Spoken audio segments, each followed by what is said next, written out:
Aujourd'hui, le squad, nous sommes en compagnie d'Alexis Gendard, un athlète d'exception qui s'est imposé comme l'un des meilleurs plongeurs français. Spécialiste du tremplin 3 mètres, il a brillé sur la scène internationale, représentant la France aux championnats d'Europe, du monde et même aux Jeux Olympiques de Tokyo et dernièrement de Paris 2024. Mais derrière la grâce et la maîtrise de ces plongeons, il y a des heures d'entraînement, des défis physiques et mentaux, des blessures à surmonter et une pression constante de la performance. Dans cet épisode, Alexis va nous partager son parcours, ses secrets de préparation, la gestion de ses blessures et surtout sa vision du sport de haut niveau. Alexis, bienvenue sur le podcast du Squad de la Performance. Peux-tu te présenter rapidement à ceux qui ne te connaissent pas? Salut Max, merci pour l'invitation. Moi c'est Alexis Gendard, 27 ans, plongeur en équipe de France, ancien gymnaste reconverti dans la discipline depuis maintenant 11-12 ans. Et puis voilà, t'as dit quand même les grandes lignes de mon parcours, donc championnat d'Europe, championnat du monde, Jeux Olympiques. Il y a eu tout des hauts, des bas. J'espère que tu as 10 heures devant toi parce que ça va être un peu long, plein de choses à dire. Mais voilà, en gros, mon statut actuel. Et justement, tu l'as dit, tu es plongeur depuis 12-13 ans. Tu étais initialement gymnaste. Comment tu es arrivé dans ce monde du plongeon? Est-ce qu'il y a eu un moment marquant qui a fait que tu t'es retrouvé dans cette discipline? Faut savoir que moi, dès l'âge de peut-être 8 ans, je savais que je voulais faire les Jeux Olympiques. Okay. Donc, forcément, j'ai mis tout en place pour accéder au plus haut niveau possible dans la discipline que je pratiquais du coup à ce moment-là. Et moi, j'ai commencé la gym à 7 ans. Je suis arrivé dans un club. À partir de 13-14 ans, en gros, on m'a dit, si tu veux faire du haut niveau, il faut que tu ailles dans un pôle. Un pôle France. Donc, fait d'accord, il y en a un qui est à Lyon. Ça tombe super bien. Moi, je pars au pôle. Je dis bonjour, j'aimerais intégrer le pôle France. D'accord, t'as quel âge? Tac, 14 ans, 15 ans. Ok, bon. Tu vas faire une semaine avec nous et on va voir ce que ça dit. À la fin de la semaine, en gros, on me rappelle une semaine ou deux plus tard. On me dit, voilà, ça va pas être possible. Il y a une génération d'athlètes un peu plus jeunes. On n'aura pas de la place pour toi. Donc, soit j'avais pas de niveau, soit il y avait vraiment pas de place, je sais pas. En tout cas, à ce moment-là, ce qui s'est passé dans ma tête, c'est, bon, pas de pôle, pas d'équipe de France, pas de JO. Ok, il y a des solutions, on change de sport. Donc, il y avait un palette de sports qui pouvait s'offrir à moi. Donc, il y avait le tumbling. Je sais pas si tu vois ce que c'est la grande piste en nom comme ça. Sauf que c'est pas un sport olympique. Okay. Il y avait le trampoline, mais je trouvais ça un peu dangereux. Et le plongeon, j'en avais fait quand j'étais peut-être en CM1, CM2. D'initiation à l'école. Il y avait une piscine à côté de chez moi. J'en avais fait pendant 6 mois. Et puis, j'avais arrêté parce que j'ai dit, je veux faire que de la gym. Au final, 5-6 ans après, me revoilà à aller dans mon club à côté de chez moi, à trouver un créneau par jour pour m'entraîner. Donc, je m'entraînais avec les 6-8 ans, les loisirs, le club compète. Et j'allais faire le week-end une séance de gym, histoire d'avoir une séance par jour, en fait. Ok. Et il s'est avéré que j'ai eu accès au pôle France de plongeon l'année d'après, à Strasbourg. Et c'est là que tout a commencé. Et donc ça, c'est une démarche de ta part. À l'époque, tu as quel âge quand tu... C'est en 2012, donc j'ai 15 ans. Ouais. Et tu décides du coup de créer un peu un mini sport-études en te disant, si je vais au plongeon classiquement dans ce qu'on peut me proposer aujourd'hui, je vais me retrouver à faire que 2 ou 3 entraînements semaine. Ça va pas être suffisant pour les JO. Si je te refais toute l'histoire, en fait, avant ça, forcément, on me dit non au pôle France de gym. Et moi, dans ma tête, je me dis ça, mais tout seul. Coup de tête, j'en parle à personne. Mes parents, dans leur tête, ils savent que je veux continuer la gym, tout ça. Et en fait, ça mûrit. Donc, je regarde des vidéos YouTube, je regarde des plongeurs. Je vois qu'il y a un plongeur français qui s'appelle Mathieu Rosset, qui habite à côté de chez moi et qui a fait des Jeux Olympiques à Londres. Voilà, donc je dis ok, c'est un sport qui a l'air d'être complémentaire avec ce que je fais. Je suis capable. Et en fait, pour savoir quoi je suis capable, les dimanches, je vais à la piscine. Mais comme ça, avec le public, tu vois. Et je sais qu'il y a des plongeurs à côté de chez moi et je m'essaye. J'y vais en scred, tac, je fais mes trucs avec le public. J'avais regardé des vidéos YouTube, j'essaie de reproduire. Je fais ok, ça, j'ai compris. Je suis capable. Si quelqu'un m'entraîne, je pense que je peux le faire. Et en fait, ça s'est créé comme ça jusqu'à arriver dans un club, puis au pôle France derrière, quand j'ai été détecté au championnat de France par le pôle de Strasbourg. Ok. C'est intéressant ton point de vue parce que ça me fait penser à l'interview que j'ai fait avec Asma Niang, qui est une judokate marocaine, qui est aujourd'hui retraitée, mais qui, elle, en fait, faisait du du handball à haut niveau. Et à 18 ans, pareil, les portes du haut niveau se ferment un peu devant elle. Mais pareil, ce truc de « je veux faire les Jeux Olympiques ». Et elle se retrouve par une certaine circonstance à faire du judo, mais tu vois, tardivement, à plus de 20 ans. Et malgré tout, à faire Rio, à faire Tokyo. Et je trouve qu'il y a un peu de ça un peu dans ton parcours, de te dire « Ok, on me ferme la porte ici, c'est pas grave, je vais passer par la fenêtre. » quoi. Alors, c'est marrant parce que en judo, pour le coup, il y a peu de complémentarité. Il y a l'athlète, clairement, le physique, et après, il y a les aptitudes techniques propres à la discipline. Donc moi, étant gymnaste, les repères dans l'espace, très acrobate, j'étais très acrobate. C'était ma grande qualité à la gym. Quand je suis allé au plongeon, j'avais plus que de l'acrobatie, j'avais plus des agrès d'appui qui étaient peut-être mes lacunes, tout ça. Par contre, passer du hand au judo, c'est vrai que c'est quand même deux disciplines qui sont totalement différentes. En collectif, avec un ballon. Là, on passe à un sport individuel de combat.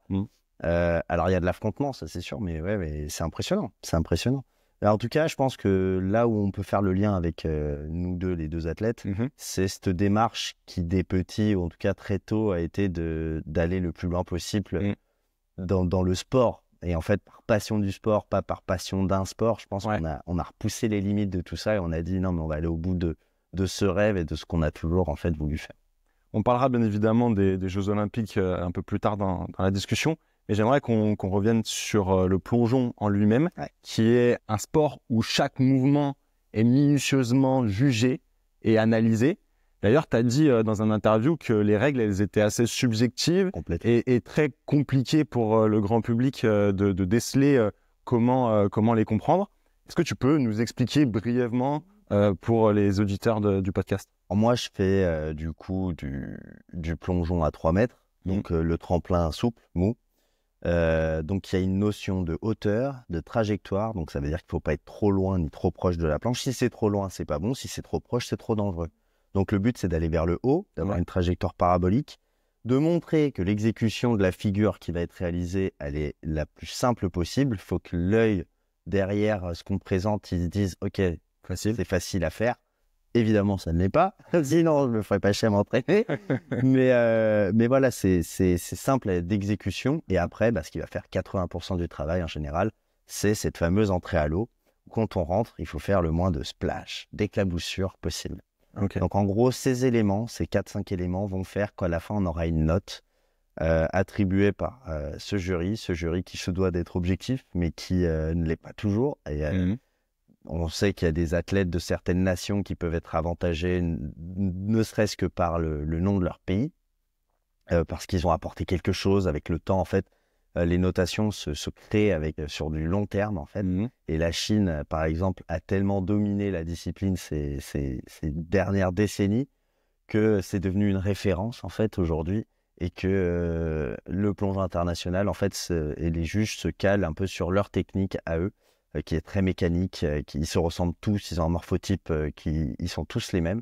Alors que nous, on vient d'un univers qui est complètement différent, on a des physiques qui sont différentes. Moi, en France, il n'y en a pas un qui est gaulé pareil. Moi, je suis petit, trapu, mon partenaire de synchro, il est grand, longiligne. Voilà, c'est vraiment, on doit séduire le jury avec une autre approche, avec une autre démarche pour un peu sortir quelque chose de nouveau et d'innovant. Donc, on innove plutôt que d'imiter parce que de toute façon, on n'est pas chinois, on n'a pas les mêmes morphotypes et eux, ils en ont brisé sur 3000, ils en auront brisé 2997 et il n'y en aura que 2 ou 3 à la fin. Et c'est le parcours du combattant, c'est très drastique. Alors, on n'a pas du tout la même vision du sport, mais c'est comme ça. Et donc, le jugement, voilà, aujourd'hui, se fait surtout par rapport à eux. Mais comment on se démarque? On essaye de séduire un petit peu, un petit clin d'œil, une prestance sur la planche. C'est ce qui fait la diff. Moi, j'aime bien. J'aime bien parce que d'une année sur l'autre, on peut apporter quelque chose de nouveau. On peut se démarquer d'une autre manière. Et moi, je sais que je suis un plongeur qui est assez puissant par rapport aux autres. Je vais plus haut que certains. Et ça, en fait, ça m'avantage et j'arrive à me démarquer sur la scène internationale de par ses caractéristiques et ses aptitudes. D'accord. C'est intéressant que tu parles de la Chine parce qu'effectivement, on voit à quel point, même dans toutes les disciplines, c'est une des nations qui rafle le plus de médailles. Et à juste titre. Oui. Et en fait, j'ai échangé avec un confrère, Maxime Aïssa Serra, qui est parti pendant quelques mois justement sur les préparations avec les lutteurs en 2022, si je dis pas de bêtises. Pour ceux qui voudront écouter, c'est un épisode qui est assez intéressant dans le sens où il nous ouvre un peu les portes de ce qu'il a pu voir en Chine. Et effectivement, c'est ce que tu dis, il y a une sélection qui est particulière. Politiquement, la Chine voit le sport d'une autre manière qu'en France, bien évidemment. Et tu parles donc de cette notion très aussi mécanique dans ce que eux vont faire. Vous êtes plus sur de la créativité, sur de l'innovation dans vos sauts et dans vos figures. Moi, ça me fait penser un peu à une démarche artistique finalement dans votre sport. Quel regard tu portes là-dessus et quelle est votre philosophie au Pôle France? Pour revenir sur la Chine, déjà on a moins de data. Eux, ils s'entraînent, je veux dire, ils ont un entraîneur pour 3 athlètes, ils dorment avec leur coach, ils s'entraînent du lundi au dimanche, 6 à 8 heures par jour. C'est militaire. Ils savent que si l'athlète de la famille se retrouve en équipe nationale, toute la famille va être mise à l'abri par le pays. En fait, elle va avoir une assurance de survie. En fait, aujourd'hui, on est en 2025, on se rend compte qu'il y a une baisse du recrutement parce qu'ils vont plus les chercher à l'école parce que les familles s'enrichissent. Du coup, ils n'ont plus besoin de mettre leurs enfants au sport. Ouais. Et donc, le recrutement en Chine est de plus en plus difficile. Donc, il va peut-être avec les années y avoir un petit down pour la Chine. Mais en tout cas, jusqu'à aujourd'hui, ça a été comme ça. Et moi aussi, je suis allé voir les centres d'entraînement. Il y a encore la cravache et le sang au bord du bassin. Donc, c'est drastique. Voilà. C'est militaire et on n'a pas du tout la même vision du sport. Et pour revenir à ta question...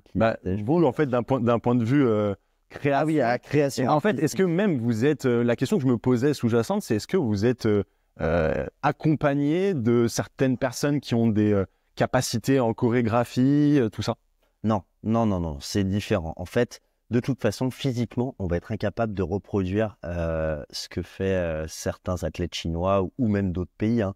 On n'a pas les mêmes préparations physiques, on n'a pas les mêmes modes de fonctionnement, on ne s'entraîne pas de la même façon. Chaque pays, en fait, a ses... Bien sûr, hein. Donc, on essaye de piocher. Moi, tout au long de ma vie, j'ai pioché. En fait, je regardais YouTube, j'aimais bien cet américain sur ce type de travail. Tac, je prenais l'anglais, tac, le chinois. Okay. Ah non, le chinois, je ne suis pas capable, machin, et le russe, le truc. Et en fait, on pioche. Et on essaye un peu de regarder ce qui se passe chez les autres, nous, d'innover de notre côté. Là, ce qui prend beaucoup de place aujourd'hui, ça va être la préparation physique et la préparation mentale. Parce que quand on rentre sur la sphère du haut niveau, ce qui fera la différence, c'est du détail, en fait. Et ce détail, on va aller le chercher sur la préparation, la sérénité dans la compétition, la préparation physique sur des aptitudes qui vont être un petit peu plus poussées sur certains mouvements. Et soit on va chercher à l'international, soit nous, de notre côté, on essaye de voir ce qui est possible à mettre en place. Après, non, on n'a pas de chorégraphe. Moi, je me suis entraîné beaucoup en début de saison. On faisait ça avec un entraîneur qui est danseur à l'Opéra Garnier. Donc, on faisait de la danse classique, entre guillemets, mais c'était surtout pour du postural, du gainage très spécifique. Au-delà du côté danse et tout, et puis surtout du relâchement. Parce que notre discipline, en fait, elle demande à ce qu'on soit le plus relâché possible et explosif à un certain moment donné. Et comment on chope ça? On essaye d'aller piocher dans d'autres disciplines, et la danse en fait partie. Parce qu'ils arrivent à dissocier les différentes parties de leur corps.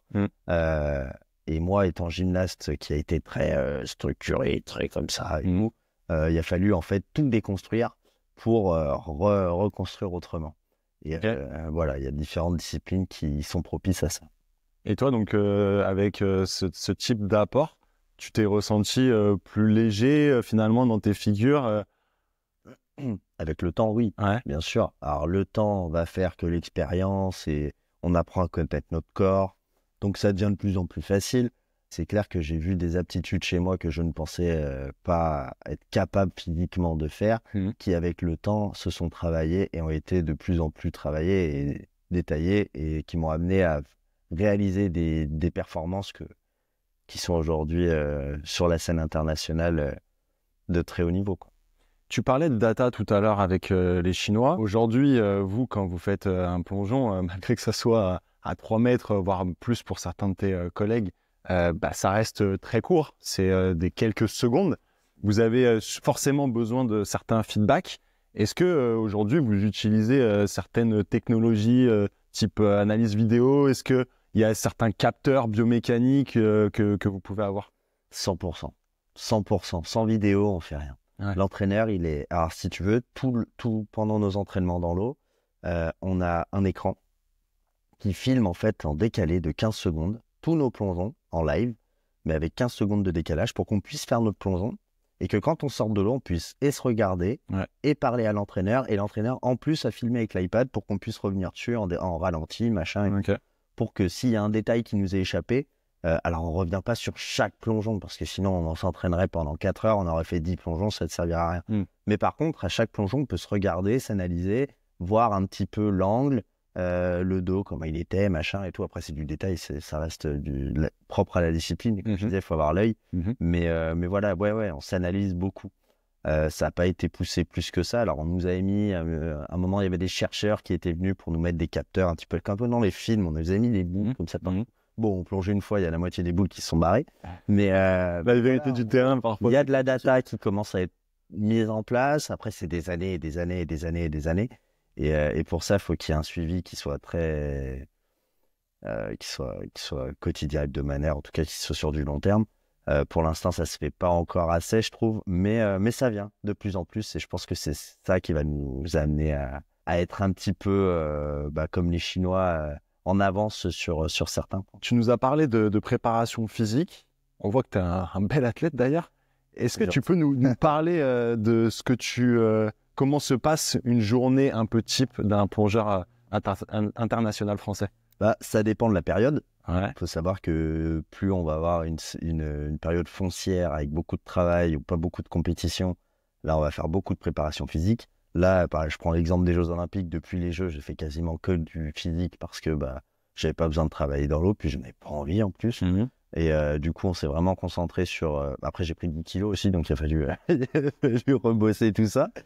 Après, voilà, moi, je suis ancien gymnaste, donc forcément, j'ai des prédispositions physiques à être assez solide, à être assez musculeux, ce qui n'est pas pour me servir finalement dans ma discipline, parce que le but, c'est de rentrer dans l'eau sans faire d'éclaboussures. Si on fait rentrer un bout de bois un peu épais ou une aiguille, forcément, ce qui va le mieux rentrer, c'est une aiguille.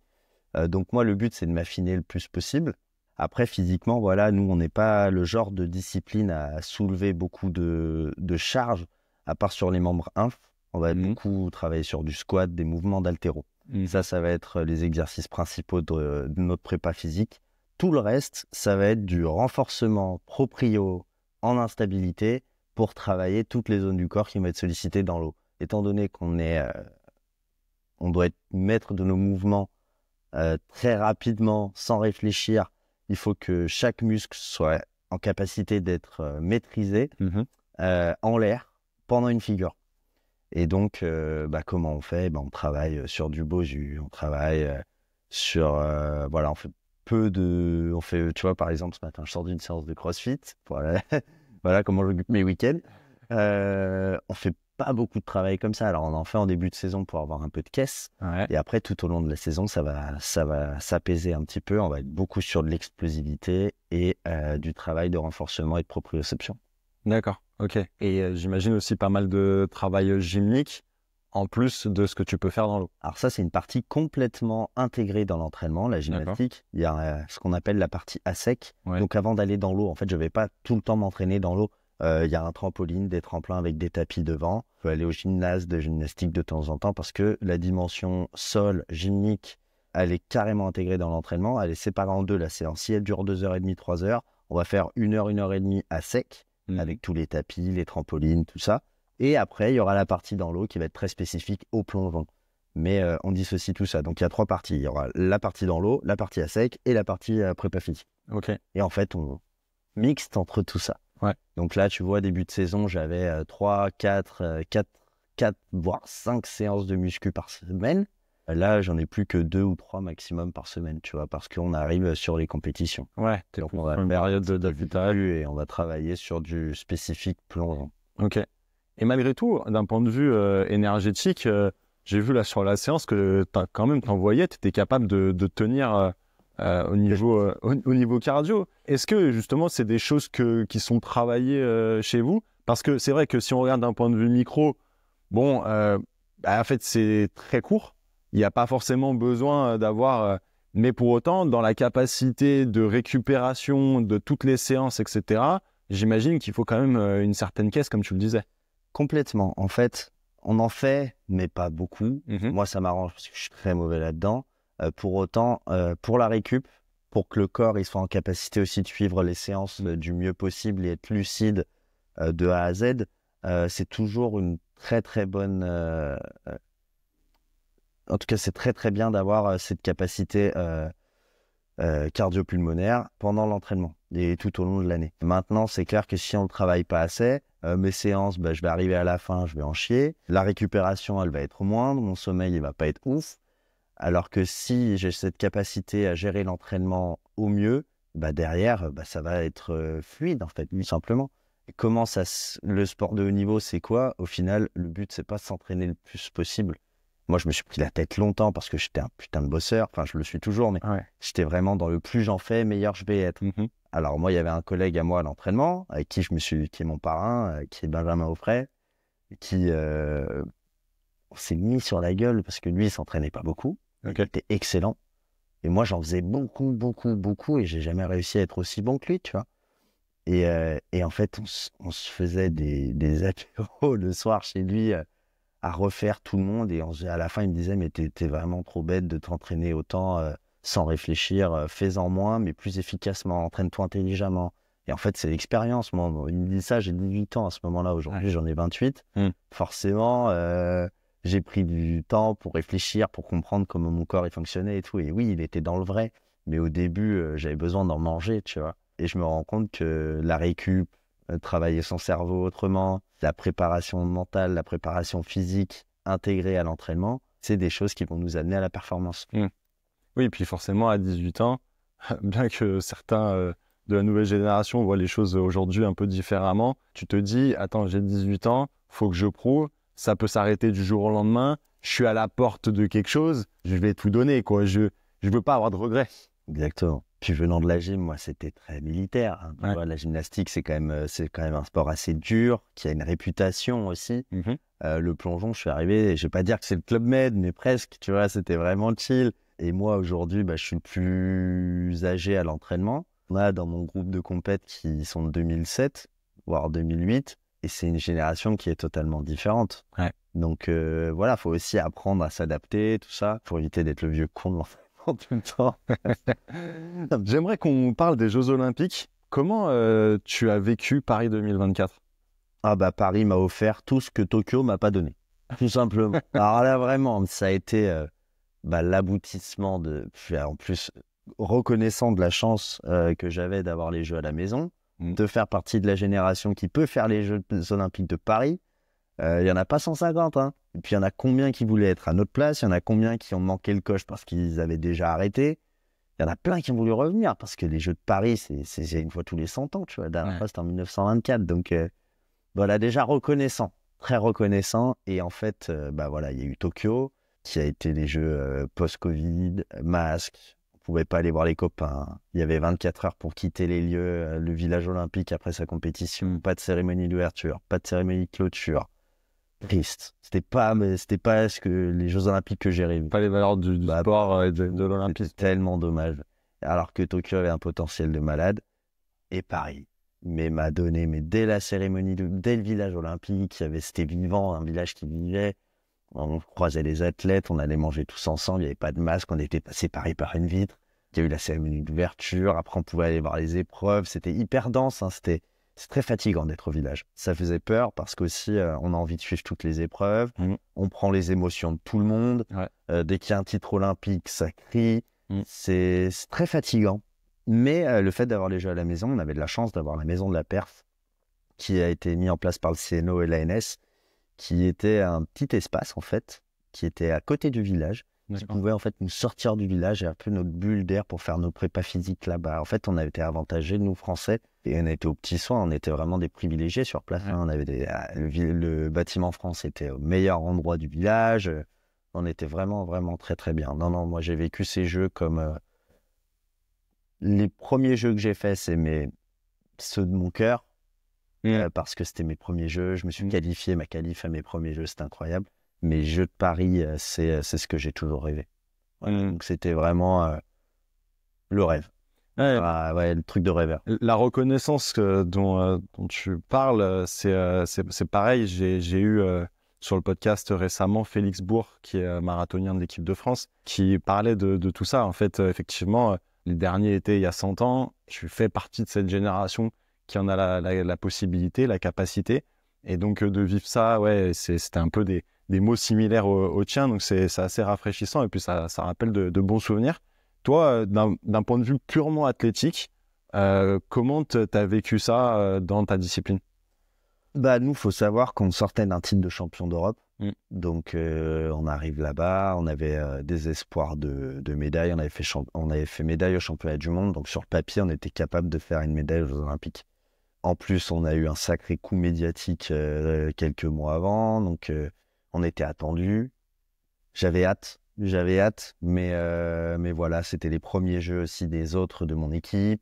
C'est toujours une pression supplémentaire d'avoir les jeux à la maison. On a géré du mieux qu'on pouvait. L'objectif, c'était vraiment de kiffer. On fait 5e avec une performance assez médiocre par rapport à ce qu'on était capable de faire. Mais j'ai pas de regrets, en fait, parce que on a donné ce qu'on était capable de donner ce jour-là. Ça aurait pu être mieux, mais les autres ont été excellents et j'en veux pas du tout. Par contre, ça donne les crocs pour la suite parce que je pense que malgré tout, cette Olympiade, elle est tellement particulière pour les Français que c'est difficile d'être 100% parfait à tout point de vue. On a pris beaucoup d'expérience pendant ces JO en tant qu'athlète. Et c'était très enrichissant et il faut toujours en tirer quelque chose de positif. Mais je respecte aussi tous les athlètes qui ont été déçus par leur perf et qui ne se sentaient pas légitimes d'être déçus parce qu'ils ont fait les jeux à la maison. Et en fait, souvent, il y a beaucoup de sportifs qui en fait, ils sentaient qu'ils n'avaient pas le droit d'être déçus de machin parce que c'était les jeux à la maison, alors que s'ils avaient le droit, on travaille pour ça, ça reste des Jeux Olympiques. Bien sûr. Et voilà, il faut faire le bilan et c'est pour ça que le bilan des JO de Paris, qu'on soit athlète ou même spectateur, il y a eu un gros down derrière parce qu'on est monté tellement en émotion que il faut faire un vrai débrief derrière. C'est pas évident pour tout le monde. Vraiment, c'est pas évident pour tout le monde. Après, voilà, Los Angeles est lancé. Faut relancer la machine un petit peu, mais ça va bien se passer. Non, Paris, ouais, c'était tellement exceptionnel. On pourra en parler toute notre vie. Ouais, j'imagine. Et justement, de quoi peux-tu nous parler de ce bilan, de cette débrief de Paris 2024? Tu nous as dit que, bah voilà, forcément, tu n'avais pas envie de remettre un pied dans l'eau sur les semaines qui ont suivi, que tu avais pris un peu de poids. Comment tu as analysé tout ça et de quoi vas-tu te nourrir pour justement préparer ces prochains Jeux de Los Angeles? Déjà, j'ai eu une petite déception avant les Jeux. Moi, j'étais qualifié uniquement en épreuve synchronisée. Ceci dit, c'était l'épreuve dans laquelle j'avais le plus de chances de performer, mais j'étais pas qualifié en individuel. Et donc, mon côté un peu revanchard va faire que aussi, ça va être un peu ma ligne directrice pour LA. D'accord. Mais derrière Paris, je savais pas si je voulais continuer. À ce moment-là, il y avait plein de choses dans ma vie qui faisaient que peut-être qu'il fallait que je stoppe un petit peu. Et puis, dès que les Jeux se terminent, déjà, on y voit plus clair. On sait ce qu'on veut, on sait ce qu'on veut pas. Une fois que j'avais pris du temps pour moi, j'ai vraiment pris la décision de revenir avec un nouveau projet, de nouvelles attentes. J'ai bien digéré Paris. Comme je te disais, voilà, j'ai pris du poids, je suis parti en vacances, j'ai vu des potes. J'ai complètement coupé, je voulais pas entendre parler de plongeon ni de sport. J'ai pas regardé les Jeux paralympiques. J'étais vraiment loin de tout ça. Ça nous a remis un petit pied dedans parce que je sais pas si tu te rappelles, il y a eu la parade des athlètes en fait où on a remis la Légion d'honneur à tous les athlètes. C'était sur les champs. Et en fait, à l'Arc de Triomphe, ils avaient mis une scène géante, trop stylée. Et en fait, on s'est tous retrouvés là-bas une dernière fois pour un peu clôturer ces JO. Et là, on a compris, en se revoyant tous, que voilà, ça y est, on mettait un point final à tout ça et tout. Et derrière, on pouvait se créer de nouveaux objectifs. Moi, comment je l'ai vécu aujourd'hui, je te dis, j'ai un peu les crocs pour l'individuel. J'ai envie de reprendre du plaisir après les Jeux, parce que c'est pas que j'avais plus de plaisir, mais j'avais plus envie d'en entendre parler. Et là, j'attends ma prochaine compète avec impatience. Là, on est au mois de février, au mois de mars, ça envoie. Donc, non, j'ai hâte. J'ai hâte de relancer. Et puis, un projet de 4 ans, c'est long, mais c'est enrichissant. Et puis, ça va être kiffant de refaire de la compétition avec moins de pression. chaque échéance était importante avant les Jeux et en fait, on parlait que des Jeux de Paris, des Jeux de Paris, des Jeux de Paris. Et en fait, aujourd'hui, moi, pourquoi je pratique le plongeon? C'est parce que je suis en équipe de France. Alors oui, je vise les Jeux Olympiques, mais ma carrière et le plaisir que j'ai de partir à l'international, de performer, il est tout aussi important que mes rêves olympiques. Bien évidemment. En off, quand on s'était eu au téléphone pour préparer un peu cette interview, tu m'avais parlé de certaines blessures que tu avais pu avoir, notamment celle de la rupture du tendon d'Achille.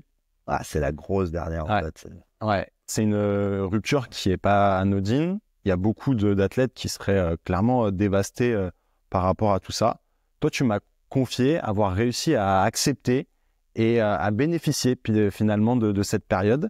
C'est quelque chose qui m'a étonné, agréablement surpris et que j'ai trouvé assez fort chez toi. Est-ce que tu peux nous partager ton expérience avec tout ça? Ah oui. C'est très particulier ce que je veux dire, mais aussi c'est tombé à une période où je crois qu'il fallait que je me blesse. Il fallait que je stoppe. J'étais en saturation de plein de choses, que ce soit au niveau perso, au niveau sport. Et en fait, je m'étais fait opérer de l'épaule au mois de janvier. Donc c'était labrum et tendon du long biceps. Donc ça dure 2-3 mois et après on retourne à l'entraînement. Je vais au championnat du monde et je fais vice-champion du monde en épreuve team event avec ma partenaire. Mais j'étais fatigué à ce moment-là. J'étais très fatigué, mon corps, moi je faisais 73 kilos. C'était beaucoup trop bas. Là, tu vois, aujourd'hui je fais 80. Et, je faisais 8 kilos de moins, c'était beaucoup trop. Et mon corps était fatigué, il performait, mais en fait, il serrait les dents.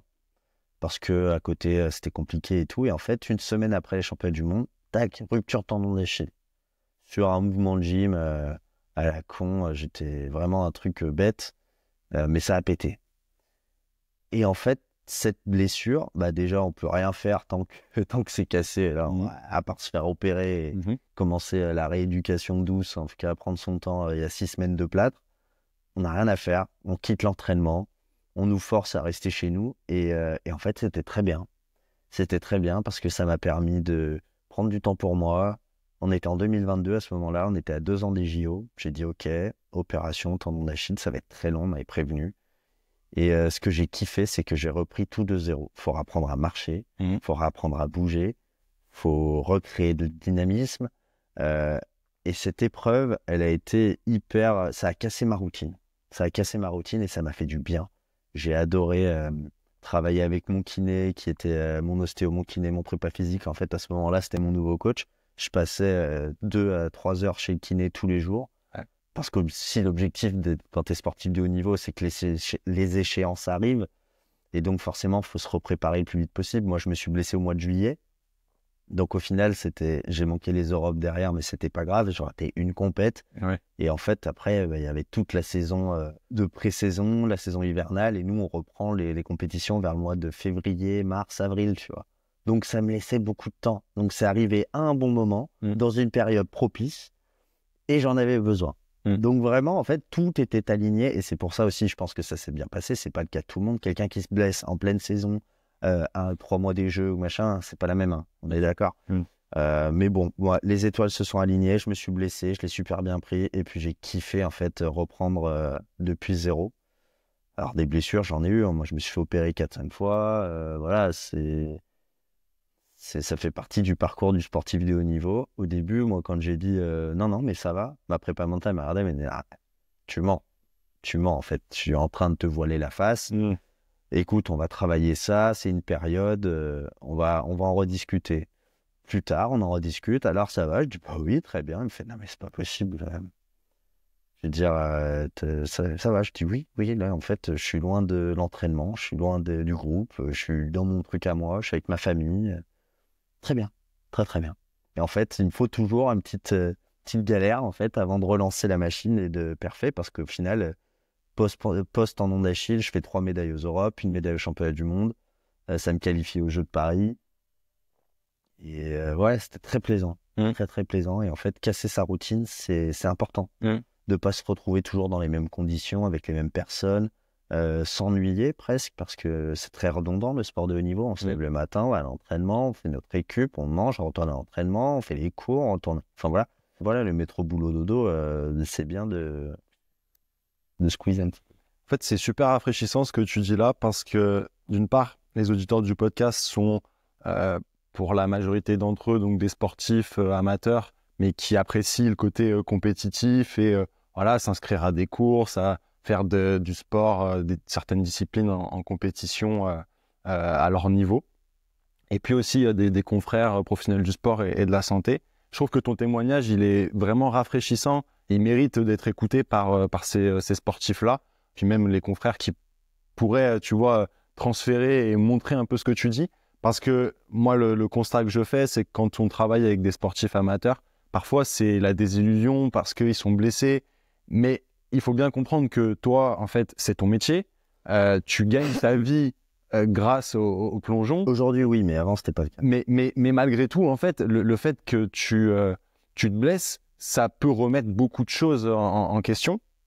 Alors qu'un sportif amateur, aujourd'hui, bah, en fait, peut-être qu'il va gagner un petit peu d'argent, mais voilà, c'est pas ça qui va foncièrement le faire manger, tout simplement. Et en fait, je trouve que ça permet de remettre un peu l'église au milieu du village, tu vois.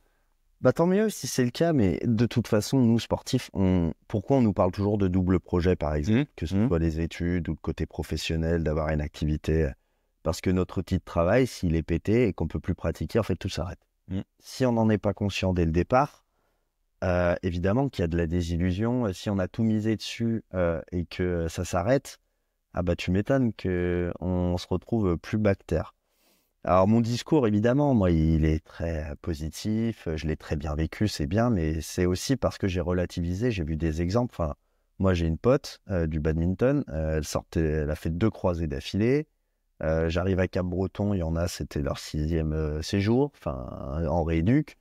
Voilà, il y a ça aussi, je veux dire, moi, ça m'est arrivé de me blesser, je me suis cassé une cheville, je me suis fait opérer du poignet, je me suis fait le tendon, l'épaule, le machin.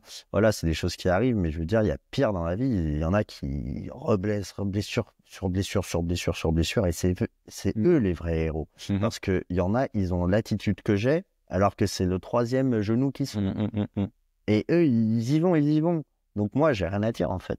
J'ai rien à dire, à part dire, ok, tac, on prend le positif. Après, voilà, c'est une démarche personnelle de se dire, ok, il m'est arrivé ça, d'accepter le plus vite possible. Il y a des sas, hein, forcément, il y a des étapes, mais après, voilà, qu'est-ce que je maîtrise aujourd'hui? Je maîtrise ma rééduc, je maîtrise combien de temps, mes futurs objectifs, ce que je peux faire à côté. Si on se concentre uniquement sur ce qu'on maîtrise pas et ce qui va nous mettre un peu dans le mal, ah bah c'est sûr qu'on va être dans une sphère très, très, très, très négative. Et je le souhaite à personne parce que c'est très vite, on a très vite tombé là-dedans. Ouais, non, mais c'est très clair. Et puis, effectivement, c'est une vision très stoïcienne, tu sais, de dire, bon, bah voilà, qu'est-ce que je maîtrise, qu'est-ce que je maîtrise pas. Ok, je vais mettre toutes les choses en place pour optimiser ce que je maîtrise. Optimiser. L'optimisation et l'adaptation. Voilà. C'est les maîtres mots de quand il y a blessure. Vraiment, optimisation. Et justement, tu témoignais le fait que bah, sur cette période de blessure, tu discutais avec ta préparatrice mentale.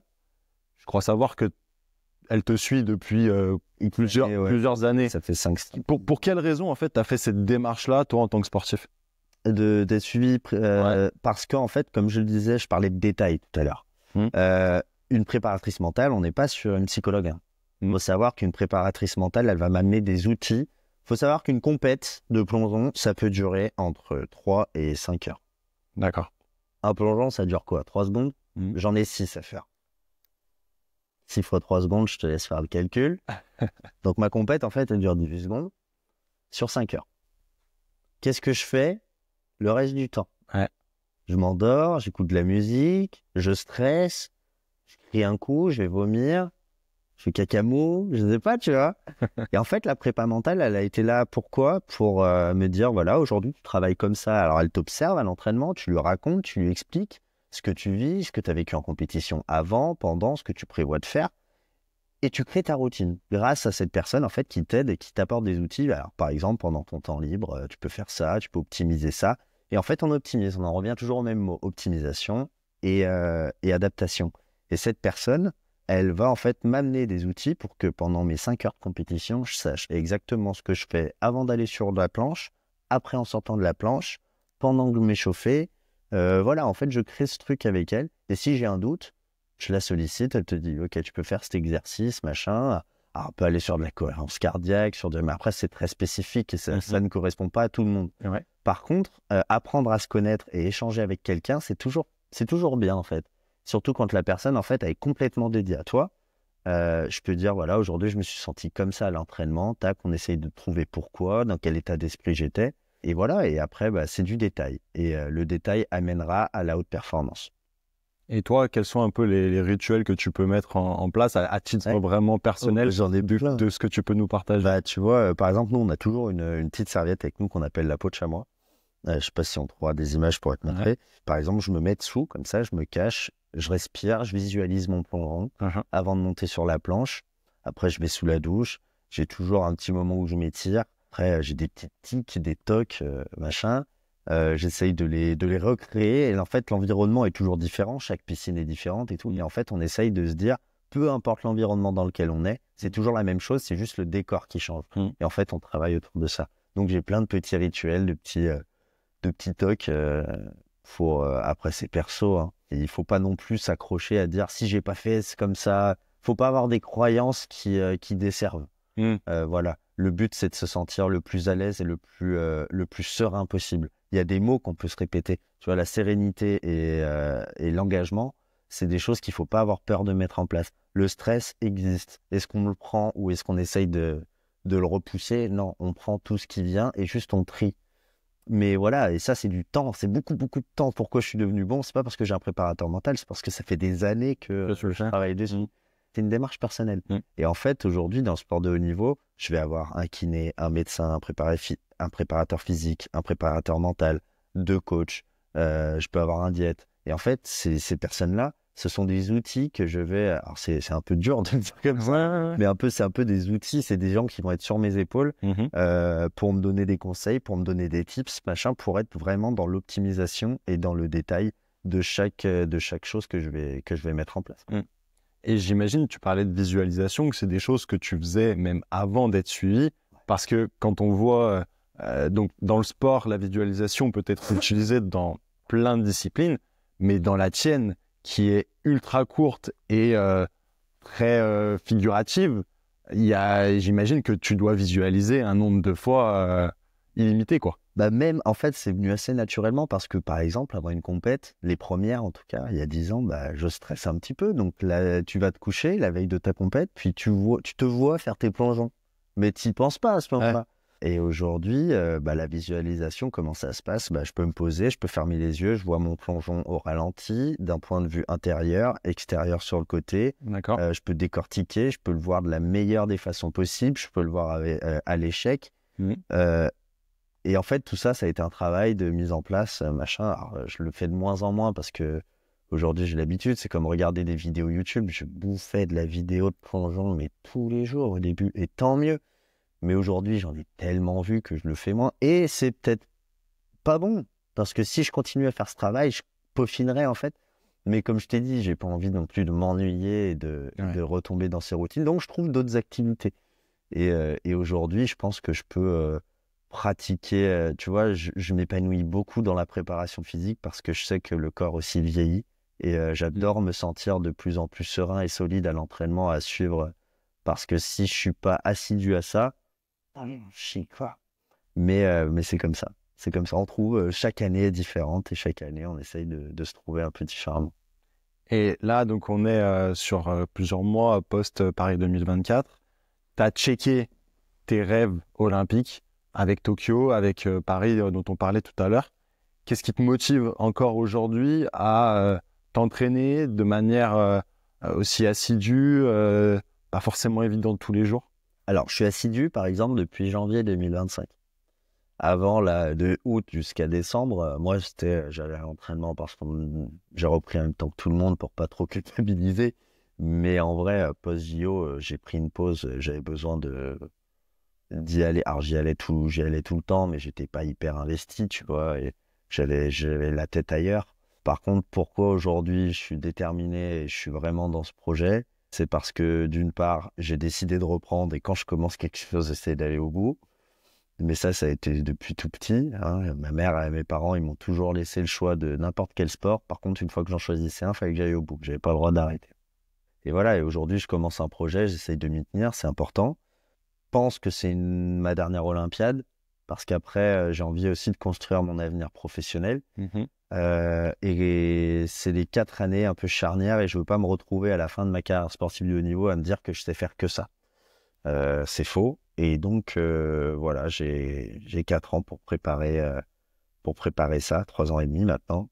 Et ça me tient à cœur de participer à cette dernière Olympiade en ayant cherché. Je peux encore être, de par l'expérience que j'ai, je pense que je peux encore progresser. Mais après, dans 4 ans, je pense que je serai sûr. Soit je stagnerai, mais je suis pas sûr de monter encore. Donc, je m'arrêterai là et je trouverai une autre activité. Donc, mon objectif, c'est de partir sereinement et en perfant pendant 3 ans et demi. J'ai envie, pendant 3 ans et demi, de faire les meilleures performances possibles. À moi et puis à l'international. On a parlé de prépa mentale et je me posais la question, comment tu remontais les moments où tu fais des contre-performances à l'international ou même quand tu me parlais d'échecs tout à l'heure, quand finalement il y a des choses qui ne se passent pas comme prévu? Eh ben, il y a beaucoup de remises en question. C'est plus ou moins difficile. Tu vois, je parlais d'expérience. Moi, j'ai toujours pensé que ça irait de mieux en mieux. Et je me suis rendu compte que des fois, même avec l'expérience, il y a des choses qu'on prend très mal. J'ai très mal vécu ma non-qualification au Jeux de Paris en indiv. Et j'ai fait beaucoup de... Voilà, j'étais en train de sortir de mon projet parce que je voyais plus l'intérêt. Alors, je me bougeais de mon côté, je suis devenu super bon après ça. Pourquoi? Parce que j'ai une vraie remise en question face à l'échec. Et ça m'a fait du bien, en fait, de me planter. Et en fait, ça m'a rappelé que tout au long de ma carrière, je me suis planté pour un jour réussir. Et ça faisait trop longtemps que j'avais pas eu de grosses déceptions comme ça. Et ça m'a fait du bien, en fait. Ça remet les pendules à l'heure. Que ce soit envers les autres, que ce soit envers soi-même. Des fois, c'est bien. Ouais. Okay. Il y a eu ce moment en avril 2024 où, tu vois, tu disais qu'il y a des moments où c'est pas évident. Et là, finalement, je trouve que ce qui a été très fort, c'est ta manière de rebondir. Pour moi, en fait, ça a même été du génie, comment tu as géré ce buzz-là. Qu'est-ce qui s'est passé finalement dans ta tête lorsque tu chutes le 4 avril 2024? Bah, tu vois, je te parlais d'échecs depuis le mois de février, fin février. J'ai eu mon gros échec fin février et avril, il y a la cérémonie d'ouverture. Okay.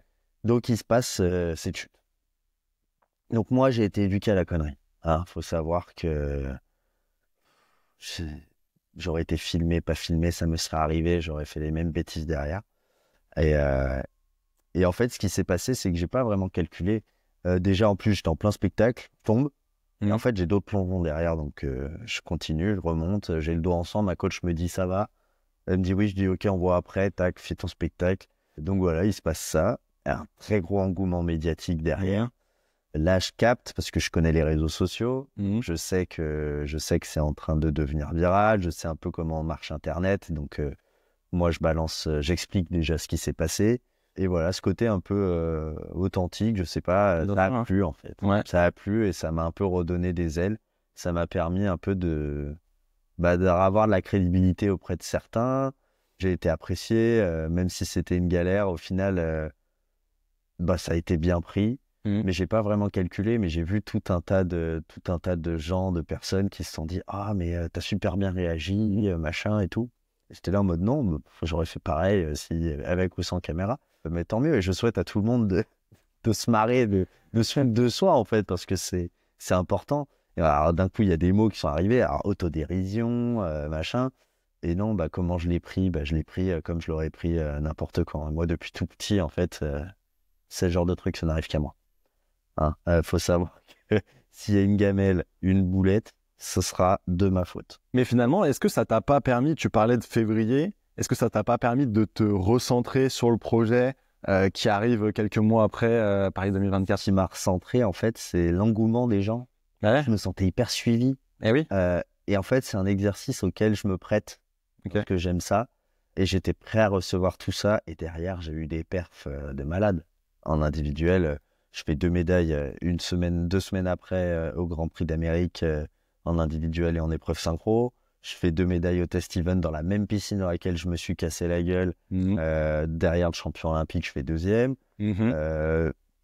Vraiment, j'étais là en mode, c'est bon, je suis bien, je suis heureux, je suis content, je fais des perfs, les gens nous suivent, je peux parler de plongeon parce que l'objectif, c'était pas de parler de moi, mais de parler aussi de mon sport. Je suis devenu, malgré moi, l'ambassadeur de la discipline pendant 3 mois juste avant les Jeux. Et en fait, c'était un beau cadeau. C'était un beau cadeau et j'ai saisi l'opportunité, tu vois. Et derrière, j'ai pu rigoler même un peu, la fée de la Luz. J'adore ce qu'ils font et en fait, ça a été un des premiers médias à relayer l'info. Et moi, j'ai dit, non, on est obligé de faire un truc ensemble. Et donc, il y a eu le fameux tuto comment rater son plongeon. Et derrière, ça a relancé encore quelque chose. Et les gens, ils ont dit, en plus, il se fout de sa gueule et tout, c'est génial. Je dis, bon, tant mieux. Mais je le faisais avant tout pour moi, tu vois. Moi, j'aime bien dire des bêtises, faire un peu les conneries. Ce que je trouve intéressant chez toi, c'est que on a parlé tout à l'heure de cette blessure au tendon d'Achille qui t'a permis de perfer derrière. Là, il y a une contre-performance mais qui te permet aussi de perfer derrière. Et en fait, finalement, ces échecs te permettent derrière d'influencer positivement ta performance. Je te disais, tu vois, dès que je suis trop dans une routine, tu mets une petite boulette et derrière, je suis obligé de me recentrer. Et en fait, j'ai l'impression que ma personne marche comme ça. Après, chacun est propre à ses propres trucs, tu vois, mais moi, j'ai l'impression que dès que ça va trop bien, en fait, ça va pas. Il se passe une merde. Et hop, ça relance tout. Et tant mieux. Ça a été vraiment le truc de l'année. Et dans ma carrière, ça restera un souvenir que j'oublierai pas et puis qui aura marqué un petit peu le sport. Carrément. Alexis, j'ai une dernière question. Ma question passe décisive. Qui aimerais-tu entendre passer au micro du squat de la performance? Alors, il y en a tellement. Tu peux donner plusieurs noms. Il y en a tellement. Après, soit il y a des potes proches à moi avec qui j'ai envie de balancer la bille parce que je trouve qu'ils ont un parcours assez atypique. J'ai mon pote Florian Grengbo du cyclisme sur piste qui a un parcours de dingue et qui est ultra pudique dans sa manière alors que le mec est médaillé olympique. Enfin, je veux dire, c'est ultra impressionnant. Après, voilà, il y a des mecs qui ont une carrière tellement dense, tellement énorme. Je prends un Kevin Meyer le mec s'est fait chier à faire 10 sports alors que nous, on galère à en faire un. Il y a des mecs comme ça qui sont bien marquants. Après, sur les réseaux, je suis un footballeur, Lisa Razou en fait, qui fait du sport tout le temps et que je trouve ultra impressionnant. Et qui a un discours qui me plaît vachement. Ouais, c'est ces mecs-là. Ouais, très positif dans l'approche du sport. Exactement. Ça... Ouais. Je suis pas dans le sport, c'est dur, machin. Souvent, on surévalue un petit peu le sport de haut niveau. C'est dur si on a envie que ce soit dur. Alors, évidemment que ça l'est, mais en fait, c'est comme tout. C'est comme tout. À partir du moment où on fait une activité, on dédie notre vie à ça, que ce soit du sport ou autre chose, évidemment que ça va être difficile. Comment rendre les choses simples? C'est grâce à l'épanouissement, je pense. Ok. Voilà. Alex, je te laisse le mot de la fin, si tu as envie d'aborder ça. Merci pour l'invite. J'espère que j'ai été assez clair. Ouais. D'avoir posé beaucoup de questions. C'était vraiment sympa. Moi, j'ai kiffé. Prochaine invité, je te souhaite qu'il soit tout aussi plein d'infos que moi. Ouais. J'ai toujours plein de choses à dire, mais voilà, j'ai passé un bon moment avec toi. Je sortais de séance, j'en ai grave chié. Ça, on l'a pas dit, mais j'en ai chié. C'est vrai. Donc, on tient à remercier CrossFit Sainte-Consors, qui est dans la région lyonnaise, qui nous accueille ici. On est un peu isolé dans leur salle de yoga, mais c'est un immense plaisir d'être accueilli chez eux. On a été super bien accueillis. Et Alexis a fait une séance de CrossFit juste avant l'interview, donc c'était loin d'être évident pour lui. Donc, je te remercie déjà pour ça. Je te remercie pour ton authenticité et puis surtout ta disponibilité. Ce qu'on peut voir en fait sur les réseaux et en fait tu es quelqu'un où l'approche a été très facile, tu mets à l'aise les gens, donc je te remercie vraiment pour ça. Cool, c'est avec plaisir. Et pareil, donc ça va. C'était vraiment un plaisir et il faut savoir qu'on est tous les deux lyonnais, donc on s'est retrouvés ici bien qu'on n'habite pas de base dans la région lyonnaise. Yes. Donc c'est un plaisir de pouvoir faire ça en plus en présentiel avec toi. En tout cas, merci à toi qui nous a écoutés jusqu'au bout. N'oublie pas de t'abonner au Squad de la Performance sur YouTube et ta plateforme de podcast préférée. Si tu veux laisser un petit commentaire sur ce dont on a parlé, je pense qu'il y a pas mal de sujets qui ont dû te faire réfléchir, donc n'hésite pas, on y répondra avec grand plaisir. Et puis sur ce, sache qu'il y a des podcasts chaque semaine avec des interviews comme ici et puis des podcasts en solo. C'est chaque mercredi à 18h. D'ici là, je te souhaite de prendre un maximum de plaisir dans ton sport. Force! Salut moi, mon Max.